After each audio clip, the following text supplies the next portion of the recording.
Yes?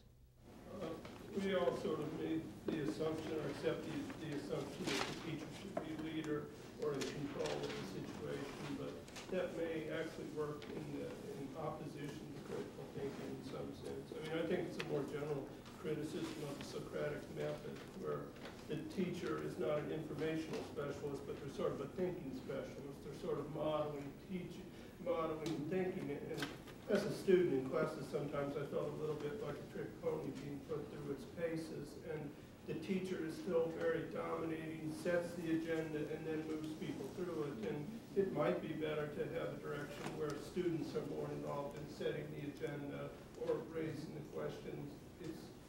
I think Yes. Critical thinking would be helped by a little shift in that direction.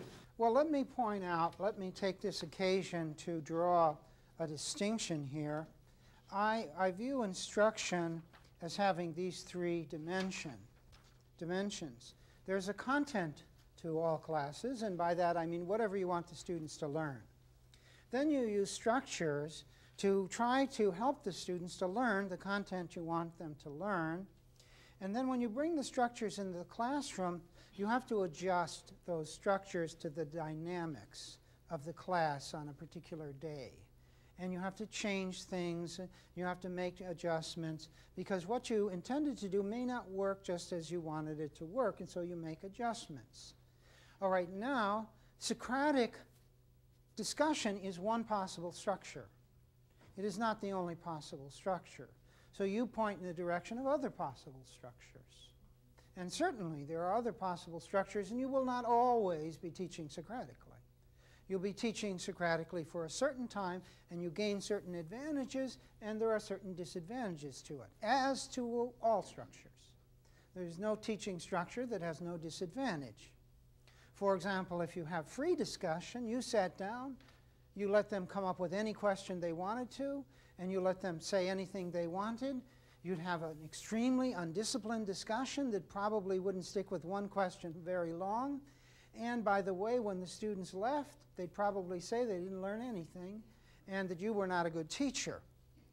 Unless you designed a process where you cultivated those skills and you got them to take a lot of responsibility, and at some point in time you dropped out. Now you can experiment, for example, with free discussion. Suppose you had Socratic discussion, you broke people into groups of 5 or 3 or whatever, and then you said freely discuss any issue that we discussed and take it in any direction you want to. And you could do that, but I'd treat it empirically. I'd listen in on the discussions, and I'd see, is quality discussion occurring, or are you hearing things like this? Do you know what he wants us to do? I don't know what he wants us to do. Do you know what he wants us to say? I don't know what he wants. This doesn't seem like fun. What are we doing this for? And if you hear this, then you know it's not working. But on the other hand, if you hear that the students really are getting into it, then it is working, and what works with one group of students may not work with another group of students. And this is a fact of teaching life. Yes? What worries me is how to control it. I know that's a bad word, but in this way. There are some students who talk all the time.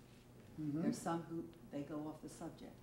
There are other, you know what, in other Yes, words, you have to stop them from going off the subject cleverly. You have to stop those from talking too much or repeating themselves, which is always a problem. So I think that really takes a lot of training. Okay. Let's make that very explicit. How do you maintain effective control so that no students dominate the discussions, and hopefully so all students participate in the discussion? Now, I would suggest a variety of possibilities here and make a variety of recommendations. The first is to maintain control. I mean, one advantage of maintaining control is that you don't have to recognize every hand that goes up. So Johnny may shoot his hand up automatically, reflexively, immediately upon every question. And Johnny may be somebody who shoots from the hip and always has, quote, in his mind the right answer, and he wants to have the floor. That is, he might be a typical male ego who likes to be out there winning, demonstrating, and showing how great he is. So you don't have to recognize him. You can recognize somebody else. You can say, Johnny, thank you very much, but hold off for a minute. I'd like to engage some other people in the discussion. You can say that. Furthermore, here's another ramification, another structure. I put students' names on 3x5 cards, and every so often I randomly pull out a card and I say, okay, on the luck of the draw, let's see who will call in. So, Kim, what are your thoughts on this subject at this point in time? Can you give us something to think about on this question? Or I ask a question and then I say, well, let's just have a random answer. And I pull out a card. What do you think? And the card says Frank. So Frank, what do you think? You can do that. And as long as, by the way, nobody who answers in this way is punished or humiliated or made to feel bad about their response, you'll find that the cards work. Now, if you use the cards and Frank answers and you say, wrong, wrong, wrong. So Frank is obviously not thinking very well this morning, is he, Frank? Well, of course, if you do that, then you're going to get a very different response. So sometimes people say to me, oh, well, if you do this, the shy student is going to, feel humiliated. No, it really depends on how you do it. I've tried this out. I've even had students say, don't call on me, I can't speak aloud in class. And I say, don't worry about it. And I bring them in, and they always, I've never found a student that I couldn't bring in some way, shape, or form over time. So I don't accept the student definition of things. And I don't allow students to sort of, to put it one way, evade their responsibility to contribute by simply saying that's not my style, or I'm too gentle, or I'm too frail. Okay, so there's lots of possibilities, you see, lots of possibilities in how you do this.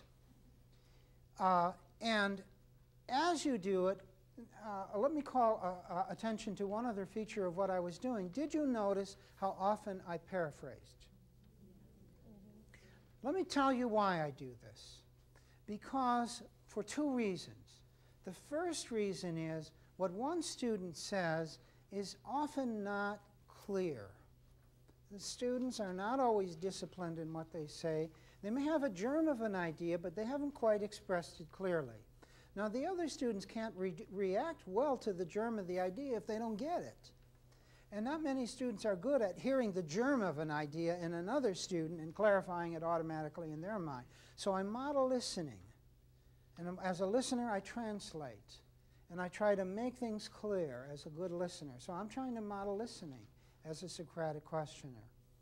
Then I always sort of put it back to the person, or I try to. Is this your point? Have I put it fairly? Is this how you understand what you've said? That also gives students more time to think about what was said. Because they hear it on a first run, they hear a translation of it, gives them a little time to orient themselves. So it isn't too like this. Okay, other comments about the process? Yes? Question, how are you distinguishing structure and tactics? By structure, I mean pre-planned anything. By tactics, I mean on-the-spot adjustments. So suppose you brought a question in Socratically, and I'll illustrate this, and it turns out the students don't have any information on that question. You sort of thought they had, but they don't. So you may make a tactical adjustment of the following sort. Okay, let's abandon that question, because that doesn't seem to be getting us anywhere. Let's try an entirely different question. And you hadn't intended to do this, but on the spot you make the adjustment. I'd call that tactics. That's what I mean by tactics. On-the-spot thinking. And we have to do that very often in the classroom, at least refining structure. You said 10 minutes, but it's taking them 15 minutes. Okay, you refine it. But there are some people, they said 10 minutes, that's it. It's not working, but that's all right. They're going to go ahead with it because that's the structure. Was it easier then to focus on the teacher as the obstacle rather than having various obstacles, discuss those, and then have those come back and focus on the teacher? Oh, you could have gone in any number of directions. I mean, here is the interesting thing about Socratic questioning. Think of it as driving on a road with many possible turns. Now, if you if you make one response, you go off in this direction, a northerly direction. But you might equally well, and with equal justification, have made another response. You would have gone in a southerly direction. The point is that thinking can go in any number of directions, all of which are fruitful. It's not so important what direction you go, but that you go there fruitfully. And so I was not demonstrating the precise sequence that had to take place. I had no knowledge in advance what sequence it would take. And were I to question 10 different groups with the same question, we would approach it somewhat differently because of the way people responded and the decisions that I made as they responded. But what I must keep is a disciplined mind. I must keep track of things.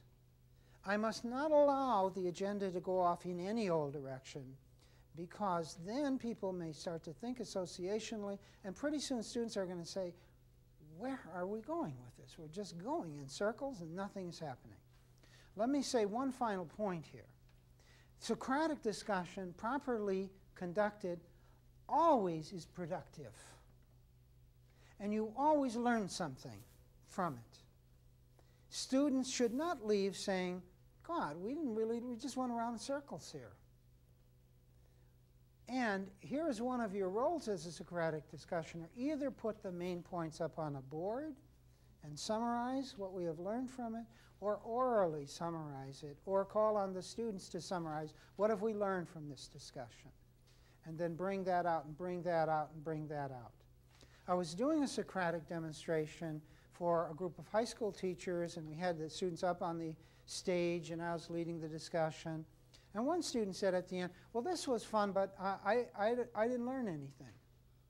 And I said, well, let's try this out. Let's start at this side of the room, and I'd like each of you to state one thing that you learned from this discussion. Could be anything. This student said, well, I learned this. Second student, I learned this. I learned this. I learned this. And we came to that student thought of something that he learned. And pretty soon the whole group was convinced they learned a lot. So people don't notice what they're learning very often. And so you got to bring that out. And you want to bring it out because you want them to see you are learning something in this process. We're not just asking questions and going nowhere with it. We're getting somewhere. Okay, so what are we talking about? What did we model? We modeled one important dimension of thinking, taking thinking apart. And in the other demonstration sessions, we're going to model other ways to question. This is one important way. It isn't the only way. And a good Socratic questioner has a variety of questioning strategies, understands those strategies, uses them effectively, and facilitates students' thinking as a result. Thank you very much for your participation.